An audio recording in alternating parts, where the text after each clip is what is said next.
Hello my dear viewers, कैसे हैं आप लोग। मैं आज आपको एक बहुत ही इंपॉर्टेंट टॉपिक के बारे में बताने वाला हूँ। वो है हमारी नई इनॉग्रेट हुई पार्लियामेंट की बिल्डिंग। आप कहेंगे कि पार्लियामेंट की बिल्डिंग के बारे में आप क्या कोई आर्टिकल बताने वाले हैं? नहीं, मैं किसी आर्टिकल के रिलेशन में नहीं बताऊंगा। ना ही मैं ये बताऊंगा कि मेरी जो पार्लियामेंट की बिल्डिंग है इसका किस तरह का इंफ्रास्ट्रक्चर है, किस तरह इसका जो है इसके लिए लैंड यूज हुई, कितनी इसकी कॉस्ट आई। मैं इसके अंदर सिर्फ और सिर्फ एक चीज के ऊपर फोकस करने वाला हूं आज की वीडियो में। वो है इसका एक बहुत ही इंपॉर्टेंट फीचर, फोकस्ड पेंडुलम, कि हमारी नई सोच को दिखाता है। नई सोच कैसे? नई सोच इस तरह से कि हम इससे ये जानते हैं कि कैसे हम जो है विज्ञान को अपने आने वाले दिनों में समावेश करने लग रहे हैं अपनी नई पॉलिसी के अंदर।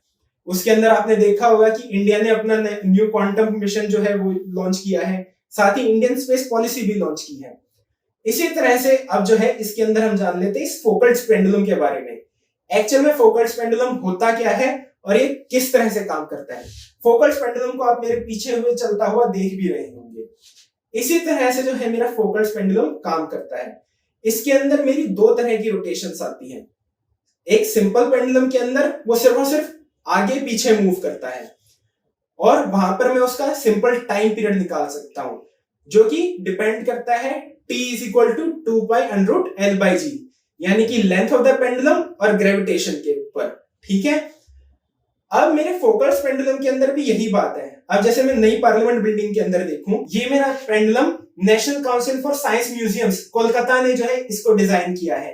इसके अंदर उन्होंने एक 32 किलोग्राम का पेंडुलम लटकाया है, जो कि 32 मीटर लेंथ का है।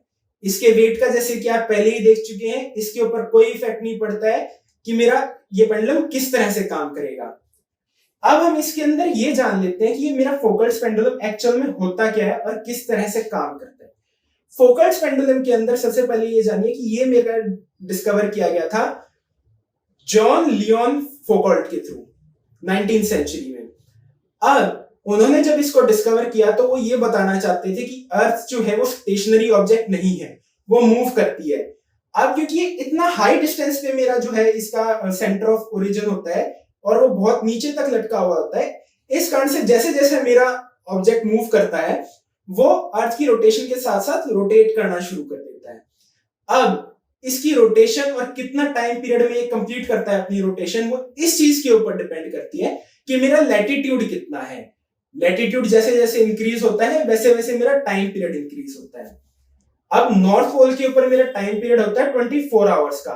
वहां पर बेसिकली जो है वो मेरा पेंडुलम इस तरह से काम करता है, जैसे कि आप इस फिगर में देखने लगे। यहां पर सिंपली जो है ये आगे पीछे और एंटी क्लॉकवाइज डायरेक्शन में मूव करेगा और ये मेरी कोरियोलिस फोर्स की डायरेक्शन को भी देता है। अब इसके साथ क्या होता है, जैसे जैसे मेरा नॉर्थ पोल से हम नीचे आते जाएंगे, मेरा अर्थ का जो सेंटर ऑफ कर्वेचर है वो बढ़ता जाएगा। वो किस इक्वेशन के हिसाब से बढ़ेगा? वो इस इक्वेशन के हिसाब से बढ़ेगा, r is equal to 2 pi e cos theta के हिसाब से। तो यहां पर आप देखने लग रहे हैं कि जैसे जैसे मेरा अमाउंट बढ़ने लग रही है उस हिसाब से, जैसे जैसे मेरा लैटिट्यूड बढ़ रहा है उस हिसाब से मेरी वैल्यूज जो है वो बढ़ने लग रही है। तो इसको जब हमें इंप्लीमेंट करता हूं तो मेरा टाइम पीरियड की वैल्यू निकल के आती है t is equal to 24 divided by sine of that latitude. ठीक है, अब जैसे जब पहली बार लियोन फौकॉल्ट ने इसको डिस्कवर किया था तब उन्होंने इसको पेरिस में किया था। वहां पर लैटिट्यूड मेरा आता है 49 डिग्रीज का। साइन ऑफ 49 डिग्री से जब हम डिवाइड करते हैं तो मेरी वैल्यू निकल के आ जाती है टाइम पीरियड की 32 आवर्स। अब इक्वेटर पे क्या होगा? इक्वेटर पे मेरी वैल्यू क्या होगी? Sine of zero. Sine of zero होगी तो इस कारण से मेरा इन्फिनिट टाइम पीरियड होगा, यानी कि वहां पर मेरा बेसिकली पेंडुलम ये नॉर्मल पेंडुलम की तरह ही वर्क करता है। और इंडिया के केस में क्या होता है? इंडिया के केस में मेरा लैटिट्यूड जब दिल्ली की बात करते हैं तो 77 डिग्रीज ईस्ट आता है और 28 डिग्रीज नॉर्थ आता है। यहां पर जो मेरी वैल्यू है वो निकल के आ जाती है टाइम पीरियड की 49 आवर्स 59 मिनट्स एंड 18 सेकेंड्स, रफली 50 आवर्स के करीब। अब आप कहेंगे कि ऐसा क्यों होता है? जैसे जैसे मेरा अर्थ जो है वो मूव करने लग रही है तो मेरा सर्कल भी जो है वो अर्थ के साथ मूव करता है और उसका जो सेंटर पॉइंट है, जैसे अगर मैं दो पॉइंट लूं A और B, तो मेरा ए पॉइंट जो है वो अर्थ के साथ साथ मूव करेगा और 24 घंटे में अगर इसको वापस यहाँ पे पहुंच जाना था नॉर्मल पोजीशन पे, तो वो वैसा नहीं कर पाती। ए पॉइंट भी जो है अर्थ के साथ साथ घूमते हुए आगे चला जाता है।